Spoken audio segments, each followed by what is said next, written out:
विशाल देसाई, राहणार लेंगरे, तालुका खानापूर, जिल्हा सांगली। मी आमच्या गावावरून कुरुंदवाडकडे निघालो होतो आणि या शिवाजी रोडवर जे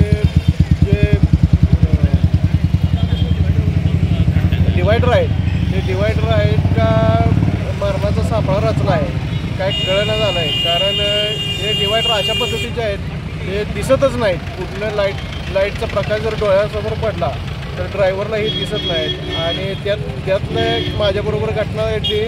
या ठिकाणी माझी गाडी या डिवायडरवर चढल्यामुळं माझ्या गाडीचं खूप मोठं नुकसान झालेलं आहे आणि प्रशासनानं ते तातडीनं काढावं, कारण ही जबाबदारी प्रशासनाची आहे आणि प्रशासनाने यावर लवकरात लवकर काहीतरी ॲक्शन घ्यावी एवढीच माझी विनंती।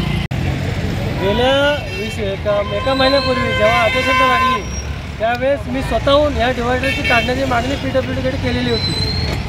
तरी त्या PWDने आदेशसंख्या संपल्यानंतर हे डिवायडर काढून आम्हाला आश्वासन दिले होते, पण 2 दिवसापूर्वी त्या PWDने 2 ब्लॉकेज त्या हिरवड चौकामध्ये काढलेले आहेत। याच ब्लॉकेजमुळे आजपर्यंत मोठं ॲक्सिडेंट झालेला आहे। पण त्यावेळेस ते 2 ब्लॉकेज काढल्यानंतर तिसरा ब्लॉक काढताना काही ठराविक संस्था म्हणजे सुधार समिती या नावाने संस्था चालवतात त्या लोकांनी ते ब्लॉकेज काढण्यासाठी त्यांना अडथळा घातला होता, काम बंद पाडलं। आज मला एवढं सांगायचं आहे त्यांनी परवापासून काम बंद केलं, त्या दिवसामध्ये आज तिसऱ्याचा ॲक्सिडेंट झालेला आहे। तर ह्या लोकांचं नुकसान झालेलं भरपाई ही संस्था समिती देणार आहे का?